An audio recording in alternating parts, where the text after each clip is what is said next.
Good afternoon. This is an interview with Paul Gonson for the SEC Historical Society's Museum and Archive of the History of the U.S. Securities Markets and their Regulation. I'm Dan Gelzer. The date is July 16th, 2018, and we're in Springfield, Virginia.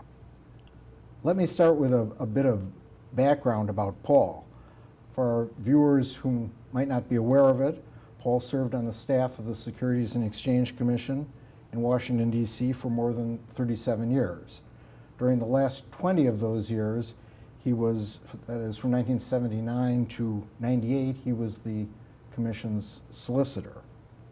Paul already has two oral histories in the museum, one from July 12, 2006, discussing the evolution of the law of insider trading, and one from February 23rd, 2011, talking about the SEC in the Supreme Court and some of his background more generally. So this will be Paul's third oral history, which might possibly be a record. I had the privilege of working with Paul at the SEC from 1974 to 1990, so I can testify personally to his central role in building the respect and credibility that the SEC enjoyed in the federal courts, and particularly the U.S. Supreme Court, over many, many years. He was also a mentor and an instructor to several generations, I'm sure many hundreds of SEC securities lawyers and other staff members.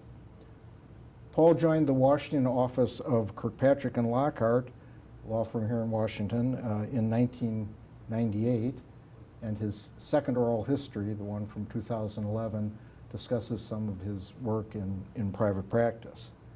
Moreover, in 1999, shortly after Paul left the SEC, David Reuter recruited him to help establish a new organization that came to be called the SEC Historical Society. So that's what we're here to discuss today. The Society is working on a project to construct a founders exhibit, that is a place in the virtual museum that will be dedicated to the men and women who worked to establish the SEC Historical Society. We're trying to create that as part of the 20th anniversary of the Society's birth, which we'll be marking next year.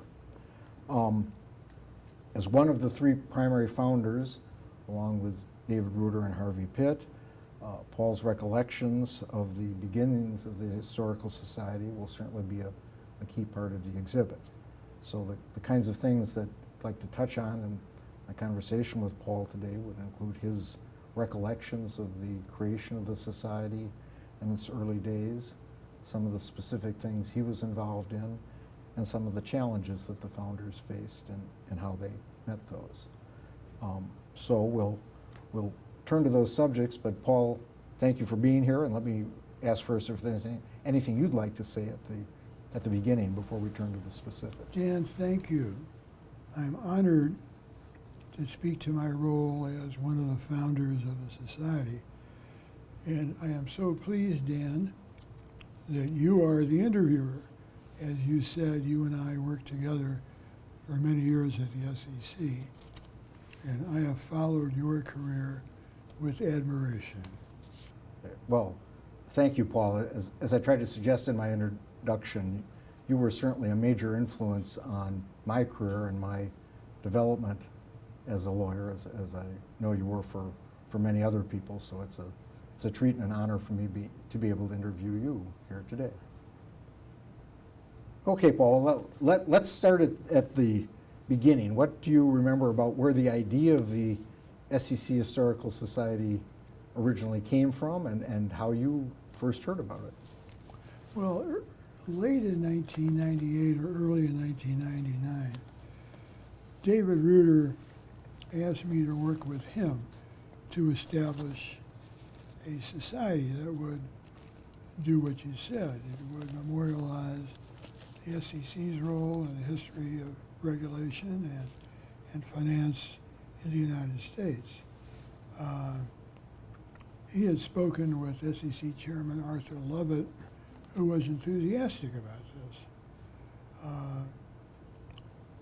I looked upon this not only as an opportunity to set up the society, but also to work with David Reuter. David Reuter was one of the preeminent academicians in the securities field in the United States. He was dean of the Northwestern University Law School and the author of some 30 published works on securities matters. A very, very knowledgeable man.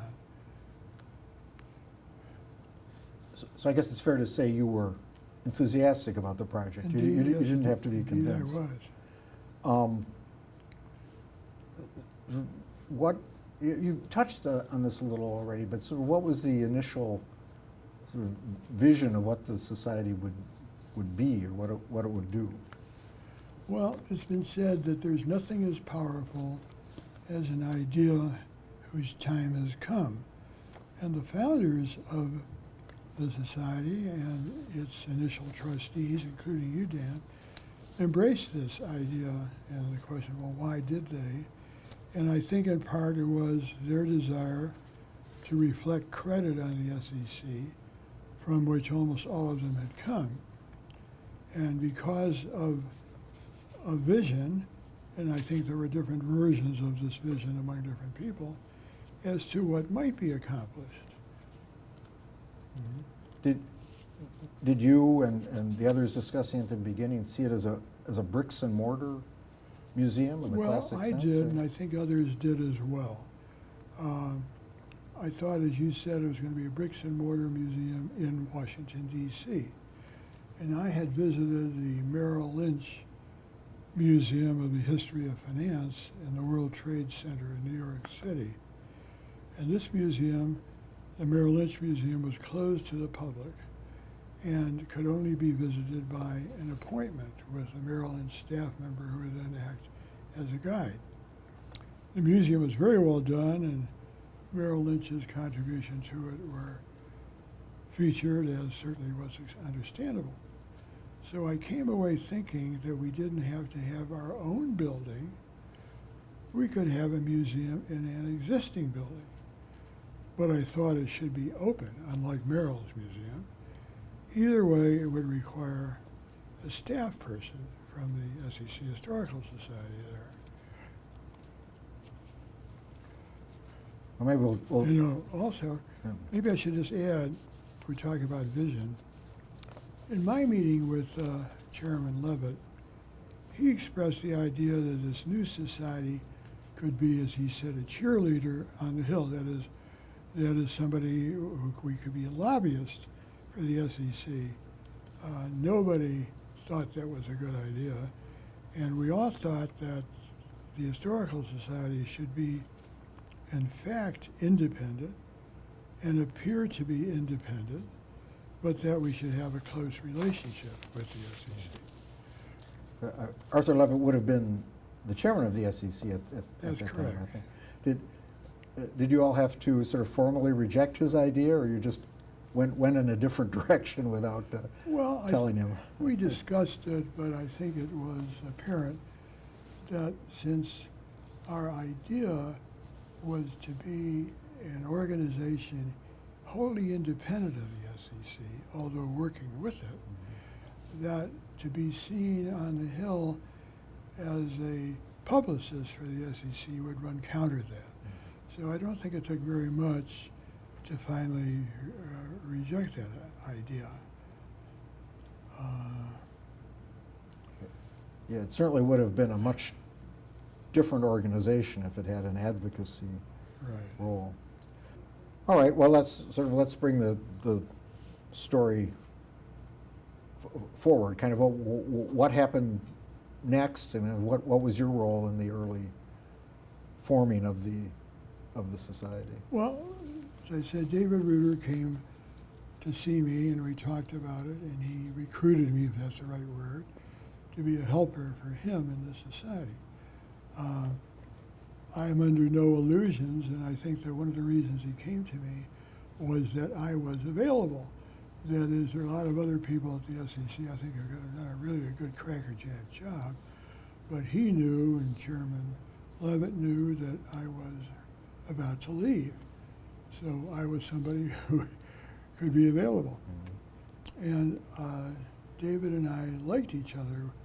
When he was chairman, we had worked together on many matters. As chairman, he was familiar with my appellate work in the courts. He had given me many projects to work on, some internal investigations to run. And one thing I do remember about him, for which I've been eternally grateful, he sent me to the Soviet Union. This was the era of sometimes called glasnost or perestroika. You may remember where the bitter relationship between the Soviet Union and the United States began to soften a little bit.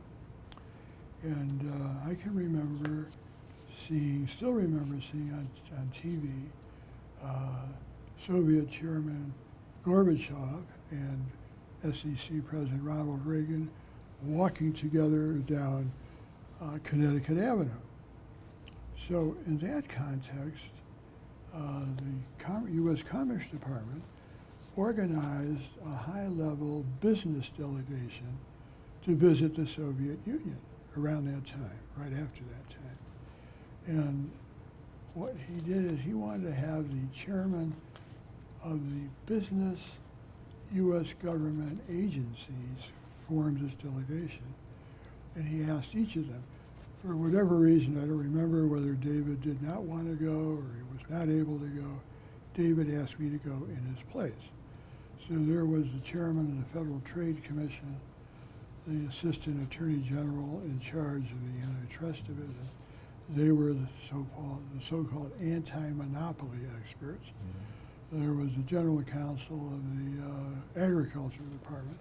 He was an expert on how food gets distributed to people, something that works very well in the United States, worked very poorly in the Soviet Union. And there were others as well. We formed this delegation, flew first class on Pan Am Airways, wonderful, and had, I thought, a wonderful time. It was hard work, but it was a great time. And subsequently, I may add, I went to the Soviet Union and then Russia on many occasions.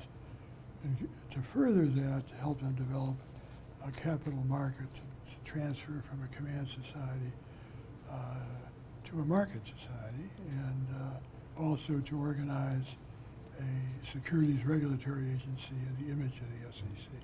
So there was some real impact coming out of those yeah. meetings then. It really did. I was grateful to him for that. Well, I think this may suggest a topic for a fourth oral history somewhere down the road.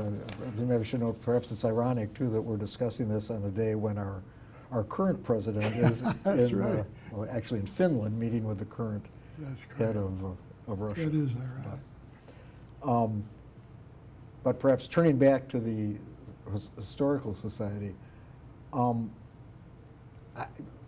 did you look at any other organizations as a possible model? I mean, there's to some extent writing on a blank slate here in terms of the SEC, and I was wondering if their models we did. looked You know, we talked among ourselves as to how we should structure or organize this new society.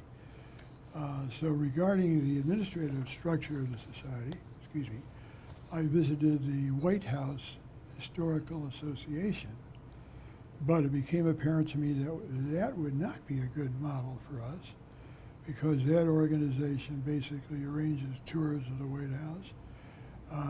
They take care of artifacts in the building, and they sell trinkets.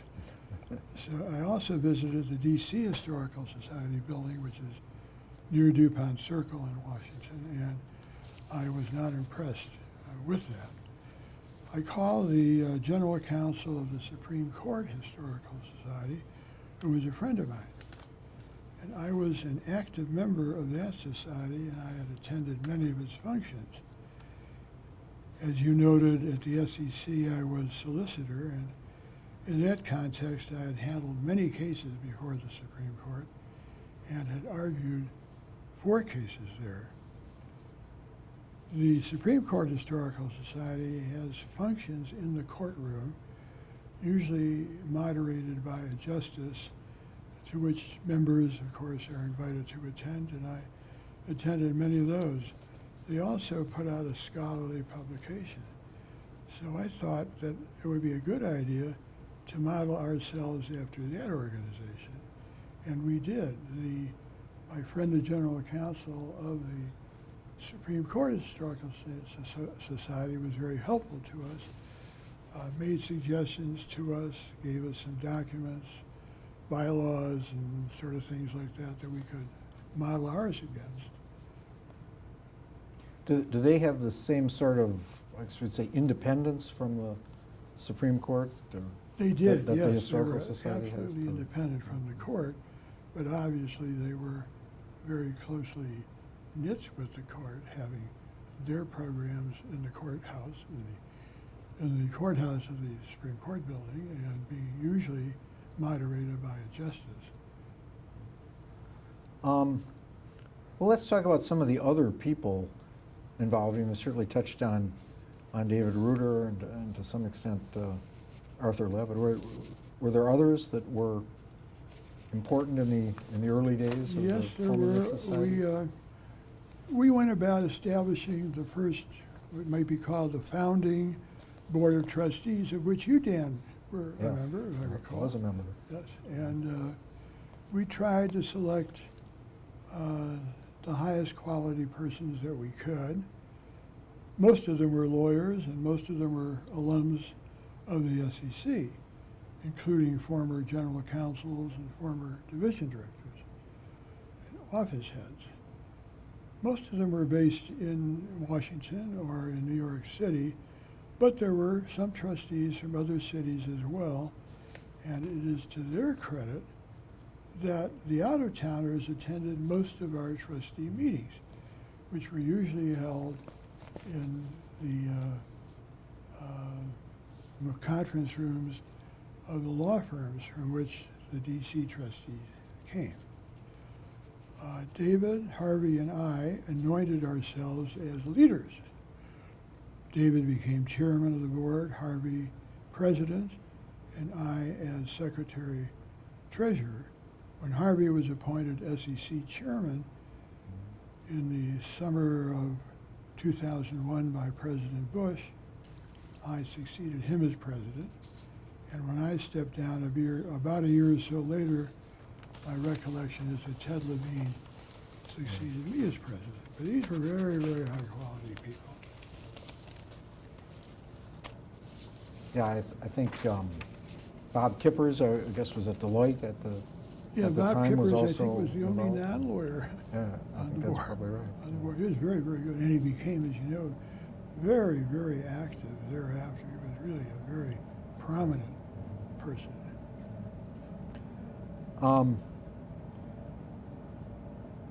Well, what were the early operations like? I mean, how did the work get done at the beginning? Well, the work that was done by the three of us. It was David, Harvey, and I. We met in Harvey's conference room, and he provided the sandwiches and the goodies and the drinks. I certainly remember some of those meetings in the Freed Frank conference room. That's right. And the Freed Frank lawyers did all the work. They did the heavy lifting. So when we had to prepare certificate of incorporation as a nonprofit organization in Washington, they prepared that, and they prepared the application to the IRS for 501c3 status, which ultimately was granted.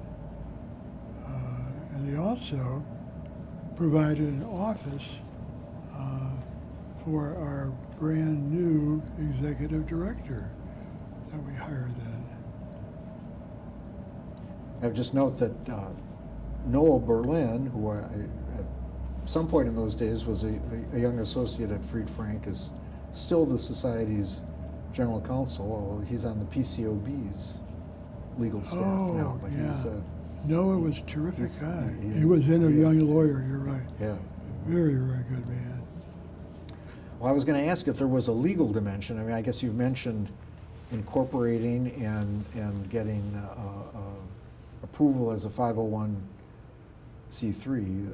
Those, I suppose, would have been sort of the formal milestones. Those were the formal things, but there was some other legal work as well. There were bylaws to be drafted and other documents. And the Freed Frank lawyers really did a terrific job.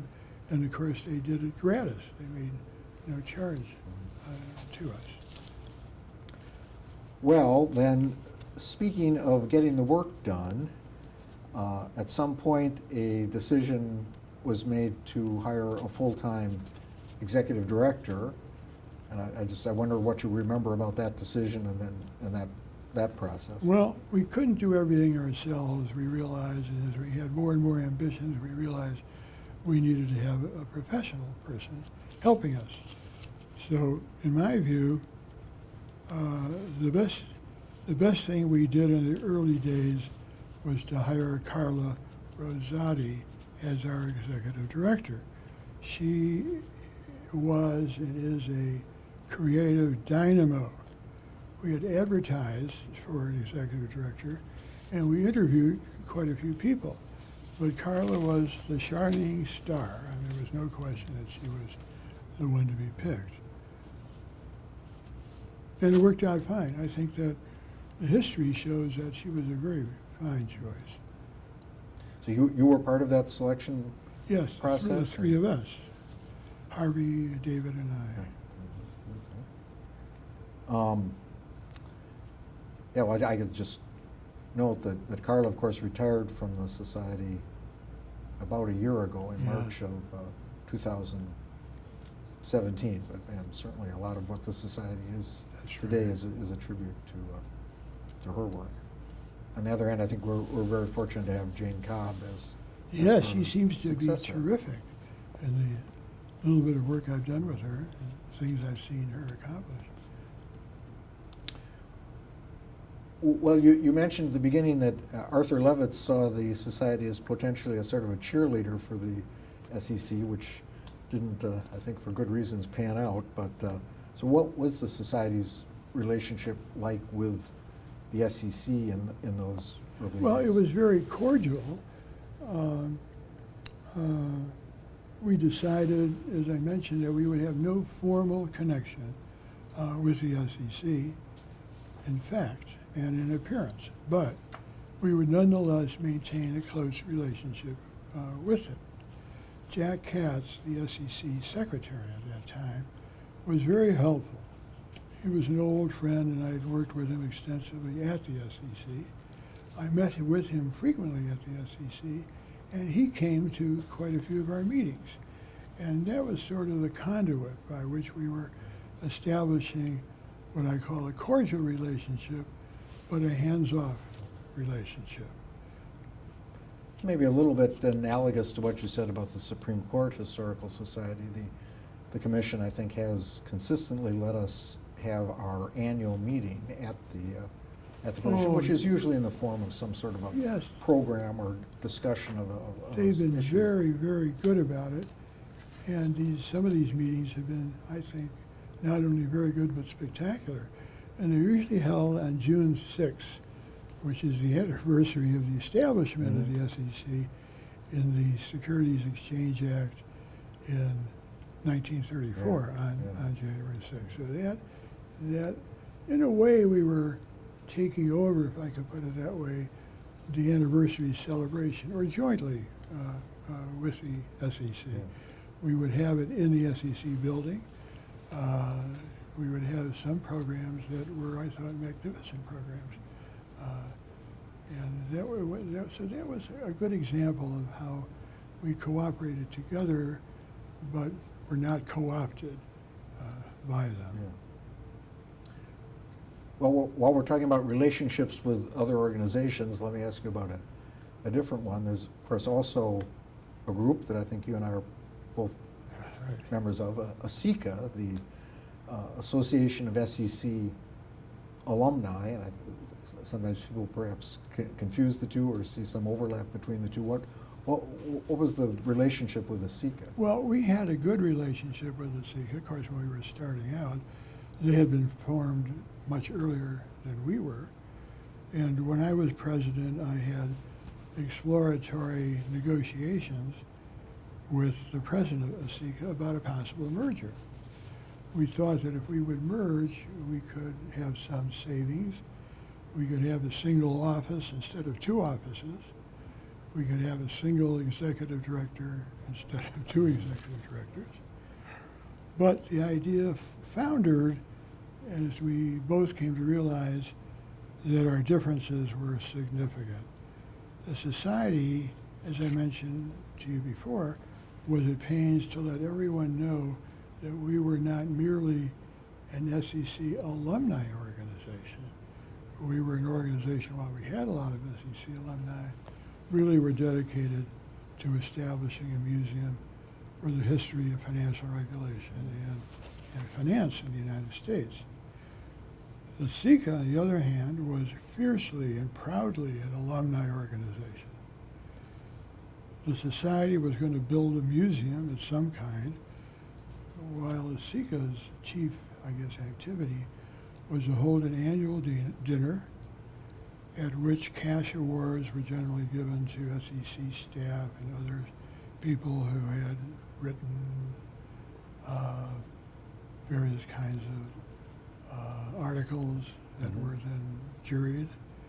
And at that dinner, they would award the William O. Douglas Award, a sort of an alumni of the year award to a highly respected alum. While William O. Douglas is remembered as best as a long-term Supreme Court justice, he was a very effective chairman of the SEC, yes.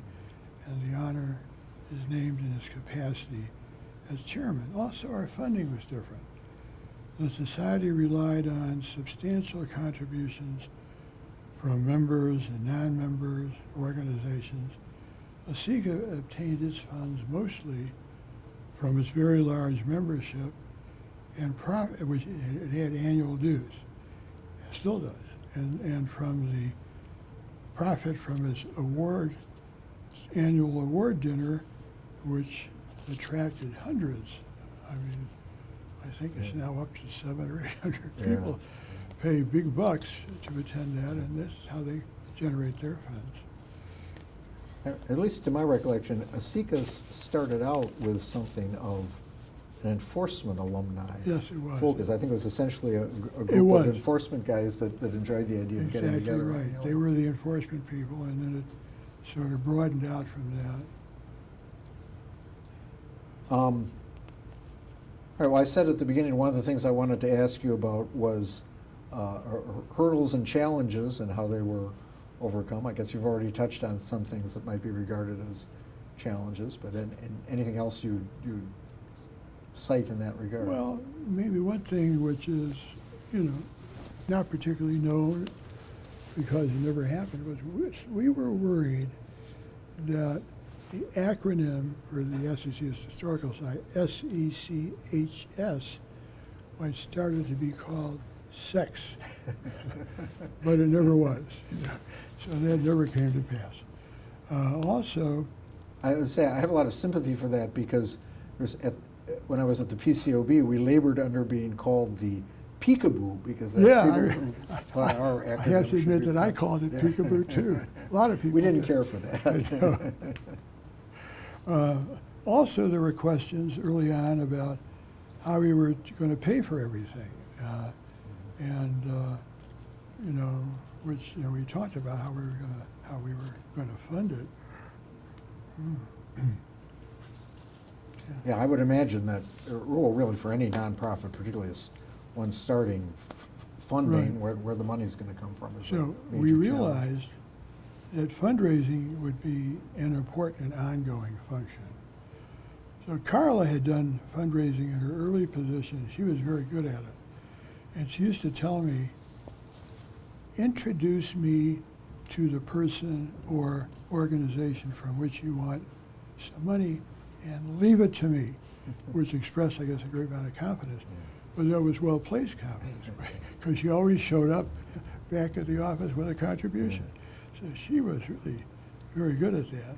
And then all the trustees were expected to make a significant gift each year. and every year, and I have been making it every year up to including this year. The trustees successfully prevailed on their firms to make annual recurring contributions, and I would dare say that many, maybe most of the prominent law firms and accounting firms have made and are continuing to make substantial contributions every year.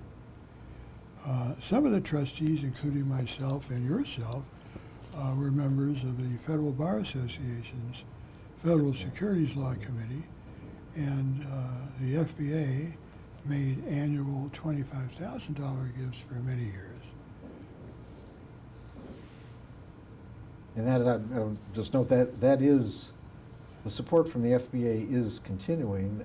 Now we provide some content for their magazine in return. We have articles about things in the virtual museum that might be of interest, particularly the that I securities. did not know. That's lawyers. very good. Well, then I guess beginning to think about the museum itself, how was the initial collection developed, and how is it housed? And I think as we discussed initially, the thought was as a sort of a traditional museum with a physical collection. We encouraged everybody, by everybody I mean everybody, trustees, SEC staff, alums, strangers, to contribute documents to the society. And a flood of documents were contributed of all kinds, which would be very helpful, I think, to researchers. Where we were going to put all these documents became more and more a difficult issue as they started to accumulate. History Associates, which had transcribed oral history tapes for us, had a warehouse and an office building in Rockville. Carla considered that space as an alternative repository, that is temporary or permanent. We would take our documents to that warehouse as an alternative to creating our own repository or a partnership with the SEC or a local law school to house a repository. I taught at Georgetown Law School at that time as an adjunct professor, and I visited then Dean, Georgetown Law School Dean Judy Areen, and proposed the idea of having Georgetown be a repository. She was very courteous, but she did not want that at all. So we really had, at that point, really no place, no firm place to put all these documents. But just before we go on, you just referred to the oral histories, and at least to my recollection, one of the core ideas of the society was to get oral histories from people who'd been involved in the history of the SEC while they were still available to be to give oral histories. What can you expand on that, or what do you recall about where the idea came from of oral histories and how that developed? The founding trustee, Alan Levinson, did a marvelous job. He headed up the committee for oral histories for the society. And he recruited volunteers to be interviewers and selected the persons to be interviewed. These were mostly senior persons who were or had been at the SEC. There was a sense of urgency to get their oral histories while they were still alive.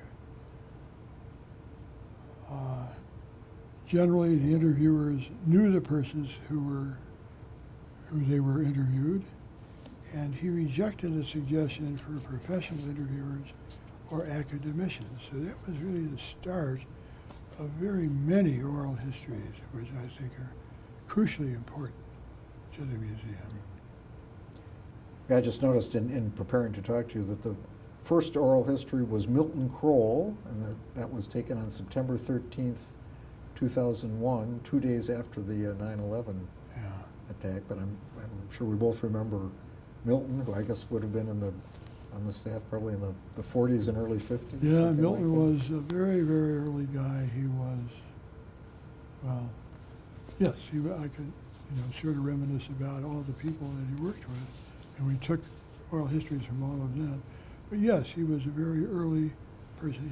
He was also a terrific lawyer and a very nice guy. Very nice I remember guy, worked with him a lot. All right, well, you were talking about the problems, or attempting to address the problems of where to house a gallery.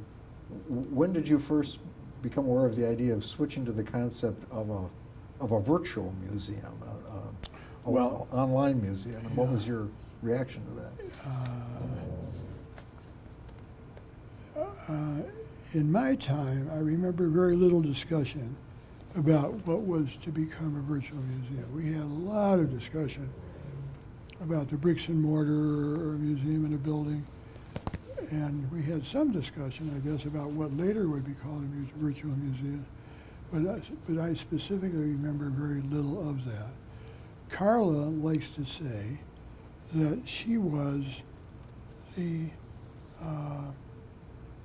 spark plug to create the virtual museum. And maybe she was, I really don't know. That would have come if it came after my time.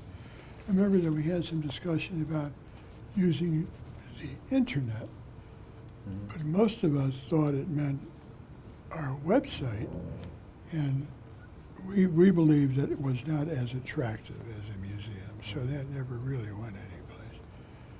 Gets to be a little hard to remember how developed the internet was in 2001, but I suspect, in that sense, not that long ago, but it was still pretty primitive. I think it was still that pretty point. primitive, and I don't know, the feeling was, I guess, virtually unanimous that that would not work well. Now, maybe at a later time, as it did develop more fully, it might have, but at that time, we sort of dismissed it. Well, let me ask you about something else that I think would have been near or right at the end of the time that you were an officer, and it probably falls more under the heading of a challenge, given the way it turned out. But that was the 2001 Major Issues Conference, which was a conference that was kind of designed ambitiously to showcase the society and discuss, I think, current issues facing the SEC. What can you tell us about that conference and its background? Well, unfortunately, because I guess largely because of the timing, as you said, right after September 11th, it was very poorly attended, and it ended up creating a very significant loss of, as I recall, about $100,000.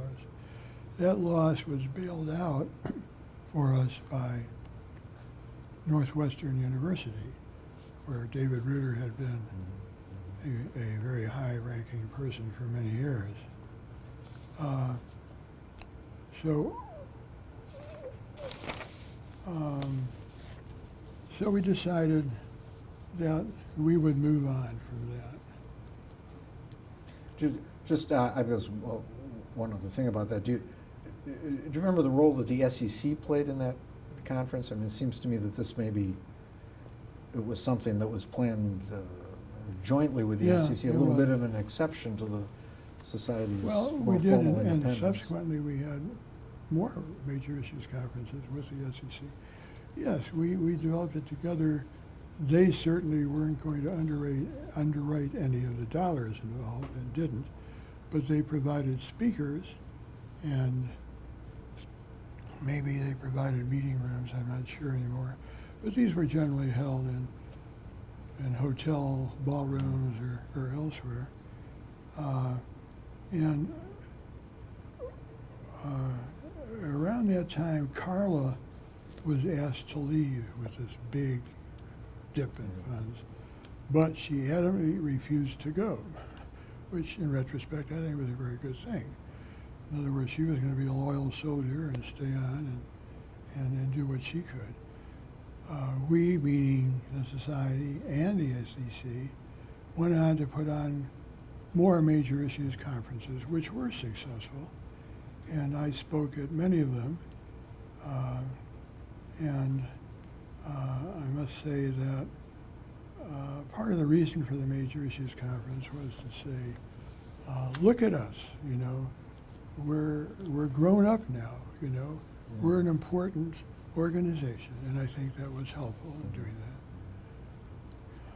Well, yeah, as you say, the 9/11 attack, I think, really kind of knocked the legs out of the 2001 Major Issues Conference. I can remember traveling to New York at that time. I think the Reagan Airport was closed for some considerable periods. You had Yeah, to it take the was. train. I mean, just It the was, whole sure. traveling became more That's of an right. issue I remember that. than it traditionally was, and I think that affected the Yeah, conference. But it was unfortunately a bad time. the society did dig itself out of that. Yeah, hole it did, and go and forward. today I understand its finances are very good and have been.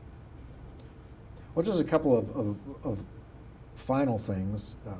Now that the society is coming up on its 20th anniversary,